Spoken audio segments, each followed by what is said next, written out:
This is LaserBolt, and what is up, guys? Welcome to another Dying Light 2 video. Today I'm going to give you two methods on how to get unlimited money, unlimited resources, so you can buy everything that your heart desires. So why exactly do you need that? Well, when you guys go to a settlement, you're going to go and meet someone that's crafting. You're going to meet someone that's selling weapons. And in order for you guys to get unlimited amount of money to be able to buy every single weapon that they have, you're definitely going to need to have a fast method of actually doing it. So I'm going to give you two methods that actually seem to be very effective, and one that I feel like is the most effective and one that still works pretty effective at the early stages of the game. So if all this sounds like something you're definitely interested, a like would be greatly appreciated, and make sure you do that so it can help us out with the algorithm and get the video out there as much as we possibly can. So in the beginning, early stages of the game, you guys get the possibility of starting a thing called the chase. For those of you who don't know what the chase is all about, I'm going to explain it really quick. So exactly when it starts getting a little bit dark, you're going to want to make sure you find a howler. Now, you're able to know the howler's there because it's going to make noise. You're going to get alerted. And when the howler spots you, you're going to start a thing called the chase. That means that a bunch of zombies that are within the vicinity or that hurt the howler will start chasing you down. You're going to be able to experiment this at the early stages of the game. And this is kind of the way I found out of this particular method, and it's just been working wonders for me, and I highly recommend you guys do it. So what you want to do is you're going to want to do the chase. Now, the cool thing about the chase is that every time the chase goes up in level, it multiplies the amount of XP you're able to get, but it makes it very effective because the higher the level is, the more zombies are going to come at you. And I know what you're saying, Laser, how do you make more money though? How do you make more money this way?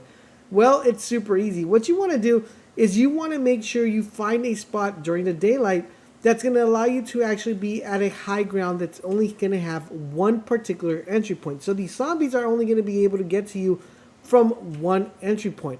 What makes this effective is that you want to make sure you know where that location is at. You're going to wait for nighttime, and when nighttime hits, you're going to want to start a chase. When you start the chase, the zombies are going to start following you, and you want to lead the zombies to the high ground that only has one entry point. What this is going to allow you to do, it's going to allow you to funnel the zombies towards you, and when you start funneling them, all you got to do is start killing them one by one, as you guys are seeing on this video. As you guys may already notice, is that I am kind of funneling them to this location. So this particular location was the first one that you're going to be getting when you're playing the game. But this location has two entry points, but it's very easy to manage. And the cool thing is that you want to make sure you're paying close attention to the to the little arrows that pop up in the screen, letting you know where the enemies are coming from. So that's extremely important that you keep track on that. But it makes it super easy, as you see right here. I wanted to showcase it at the early stages of the game so you can see how easy it is. There's only two area points you can watch. So if you're playing co-op, this might be an effective method. But if you guys are playing single player, this might also be an effective method due to the fact that you're going to still be able to kill the zombies and take them out by maintaining two locations. I highly recommend, once you get a little bit later, to make sure you find a spot that only has one entry point. Well, I'll show you guys a little bit later in the video, but this is a very good method. So after you guys get killing all the zombies, all you have to do, guys, is loot the zombies. So you want to do is you want to make sure to get as many zombies as you possibly can. As you see, some zombies have 24, some have 12, some have armor, some have scraps, some have bracelets. And what makes it cool is that not only are you able to get this, but you're also able to get items that you're able to go to the vendor and sell them for to be able to get a little bit more money. So let me show you guys another location also in the early stages of the game that we were able to find. And this is actually following this part right here. And as you guys can see here, I made sure that the hauler saw me, so he knows exactly to come and pick me up, so I could activate it. And you see that once it activates, it says chase has started, chase level 1. So basically what I want to do here is I want to make sure I funnel these zombies to a location where I'm going to have just one single entry, as opposed to the other one that I showed you that had two entries. This one in particular has only one way of getting up, and that is by making sure that I scouted this area. I knew that there was only one way to get up here. And what we do here is we'll go up into this location right here, and the only way these zombies are able to come up is on this little ledge like this, the way I'm showing you right there. So what I do now is I just wait with my baseball bat, wait for them to catch up, and then I'm just keeping an eye out for when they come up the, I don't even know if that's a building or, yeah, let's say up a building. Then I just start hitting them. As soon as they come up, I just go ahead and wait. So and make sure that they come back up. And until it says chase has ended, then that's the time I know that I need to go over there and loot. So the only thing with this one in particular, I wish I would have had more zombies chasing me. I think if I would have jumped down the road when the hauler saw me, I would have had more zombies coming up towards me. But this was good enough to give you guys an example of how easy it is to farm with this method. One cool thing is if you notice that when you hit the zombie and it hits the floor, it's an automatic death. So that's actually pretty dope because you don't have to hit him more than once. You just kind of have to push him off the ledge. And what makes this really cool is that if you have the ability that like a drop kick ability or anything like that, you don't really need to use your weapon. You can just do it like that effective. So now we just get down and we loot the bodies. You see here we didn't get no money, but we got cigarettes. And here we got the MRR reactions, which is really good. And some of the stuff you're actually even able to sell, which makes it even better because the more the more stuff that you have to sell, the more money you will be making as well. All right, so now for method number 2. For method number 2, you're going to want to go right here to the station. And the first thing you want to do, of course, is unlock the windmill.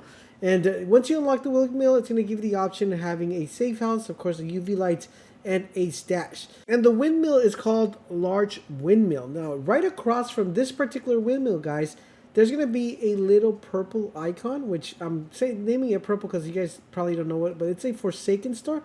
It's a loot store. Basically, that's going to give you a good place to find loot.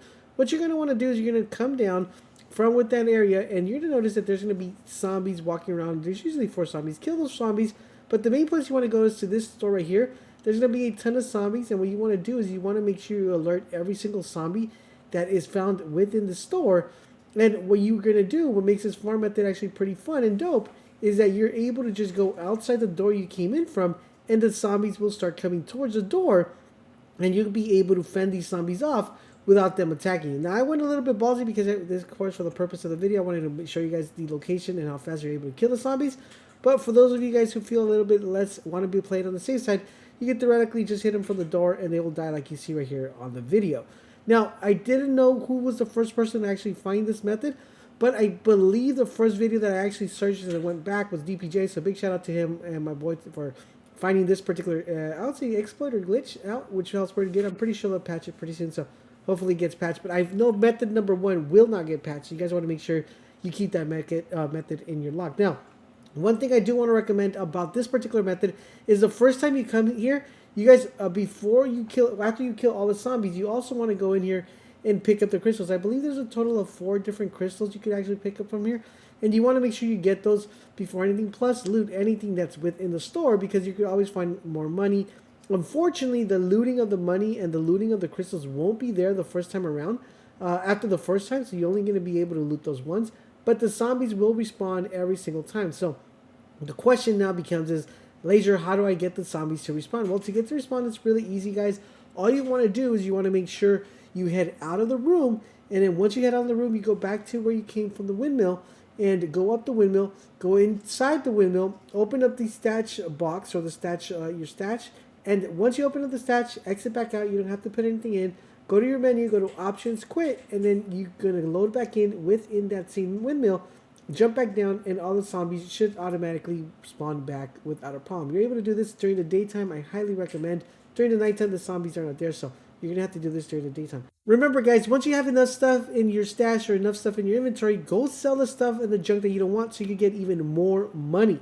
Now, I hope you guys are finding our Dying Light 2 videos fun, exciting, and engaging and helpful. If you are, do me a huge favor, guys. Drop a comment, drop a like. But most importantly, subscribe to the channel, turn on all your notifications so you guys won't miss our coverage. And don't forget, we got a duplicate glitch coming out really soon, so make sure you keep it locked. Thank you guys for watching. I'll catch you guys on the next video.